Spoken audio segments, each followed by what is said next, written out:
dollars, then it must be too easy. In fact, I honestly thought everyone else had probably already made $11 million.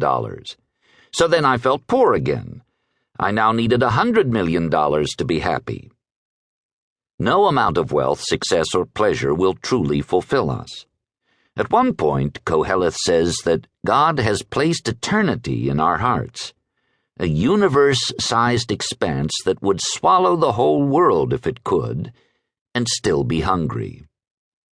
Next, consider the word sun and our position under it.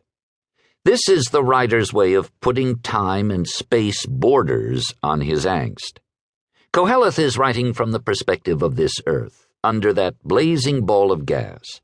And that's the realm of the meaninglessness. It's about this time and place, this fallen world order. Koheleth is essentially saying, where I live right here and now, I can't find any lasting significance or meaning. For all my toil under the sun, I can't see even the slightest profit. Koheleth's analysis of life and his depressing conclusions are based on his choice to write from the perspective of life under the sun, a life with a distant, detached creator. It's the perspective of a functional deist, a person who acknowledges God's existence but suffers due to his apparent absence. Because God is removed from daily life, the deist is left to find his own meaning, and without divine love or an afterlife, it's unattainable. Today, few Christians would say, I'm a functional deist, but the statistics suggest otherwise. A 2013 Harris poll found that 74% of adults in the United States, the vast majority of us, believe in God. But it's difficult to discern what difference that makes. Most theists have the same rates of depression and maladjustment as the rest of the population. But we long for more. T.S. Eliot wrote that we innately know we were made for a further union, a deeper communion. Or to use the oft-quoted line of C.S. Lewis, if I find in myself desires which nothing in this world can satisfy, the only logical explanation is that I was made for another world.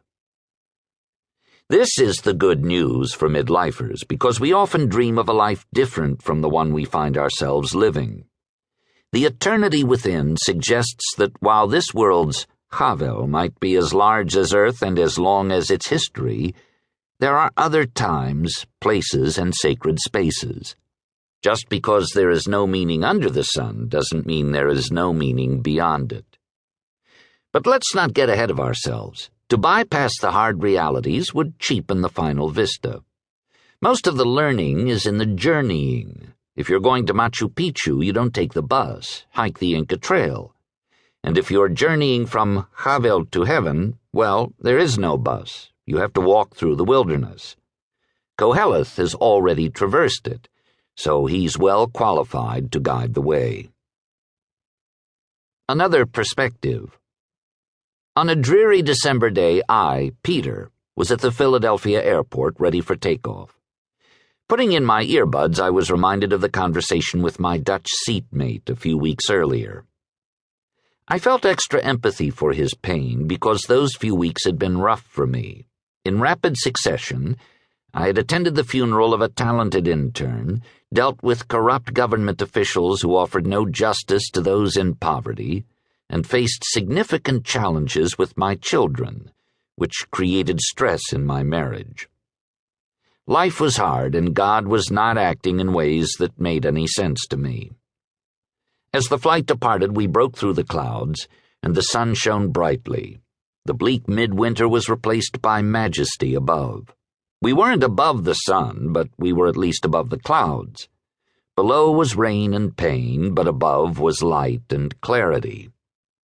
Looking at all of life from an above-the-sun perspective is the only way to hope.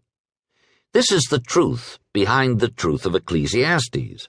Life under the sun is not all there is. There is a different reality above the pelting rain and gloomy clouds. Traveling in December, I was comforted that this is the month we celebrate the inbreaking of the supernatural. As a newborn baby, God came to us. We don't have to ascend to Him. He's here under the sun, too.